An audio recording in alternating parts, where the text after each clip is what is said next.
In this video, I'll be taking you through one of the solo routines I've been doing a few times a week to train my left arm while the tennis elbow in my right heals.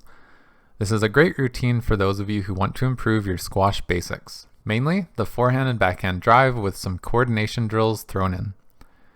Before I get started, I would just like to add a disclaimer to not use this video as an example of technique. I don't quite have the forehand and backhand techniques nailed down just yet on this side. If you're curious to know what I'm doing wrong, I will leave a link in the description for premium members to another video where I explain the mistakes I am making. So please check that out if you're interested. That being said, let's get into it. For these first few drills, I will be using a Black Knight blue dot ball. Starting off on my forehand side, I perform 50 counter drops as close to the front wall as I can get, and then do the same on my backhand. This is to develop my touch and start developing some general awareness how the ball will react when I hit it on different parts of the racket face.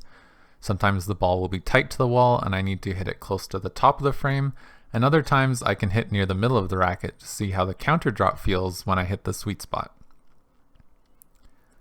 Next, I move back halfway between the front wall and the short line. Performing a very simplified swing, I will again hit 50 short drives on the forehand and backhand sides. Here I'm working on keeping my wrists stable throughout the striking portion of the swing. This is also a good opportunity to learn how to hit close to the wall without the risk of breaking your racket. After that, I'll move back to the service box. Here I'm still only hitting 3/4 drives, meaning that I'm only raising my racket slightly during preparation. Reducing the amount of distance before hitting the ball allows me to continue to focus on the middle and follow through portions of the swing. Again, I will hit 50 shots on the backhand and forehand sides. Now before moving into some volley work, at this point I swap out the blue dot ball for a single yellow dot. I'm going to be trying to hit 50 volleys at 4 different positions on court. First, close to the front wall, halfway to the short line,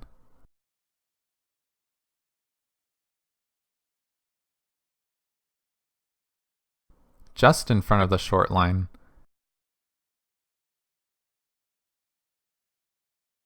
and then finally from the service box. Most new players will really struggle with the backhand volleys once you start moving further back into the court. It is usually one of the last skills to develop and can definitely be exploited during match play. For the first few weeks, I completely missed the ball on the backhand volley. I still need to spend quite a bit of time practicing it.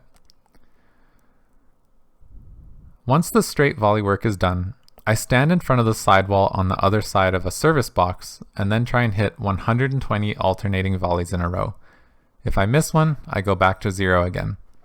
I was more strict on this drill because my hand-eye coordination needed a lot of work. Next, I move to the corner and try and hit at least 20 volleys into the corner. After the volleys, I move on to practicing my technique for the full forehand and backhand drives. At first, I'll simply toss the ball to myself and perform drives over and over until I'm hitting them consistently well. First, I do this on the forehand and then on the backhand. I do this usually about 20 times on each side. After practicing drives by tossing the ball to myself for a while, I will then move on to hitting 50 straight drives off the bounce on each side.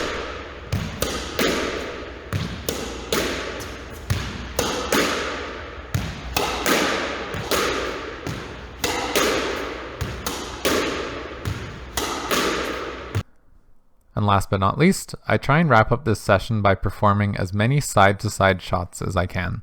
I keep track of the count of each of these each session as it is an easy way to measure my progress. Make sure to wear safety goggles with this one.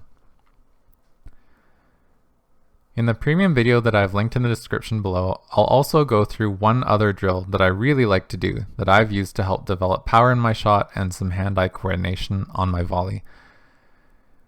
As usual, if you found this video useful, check out thepursuitofsquash.com where you'll find many more videos to help improve your squash.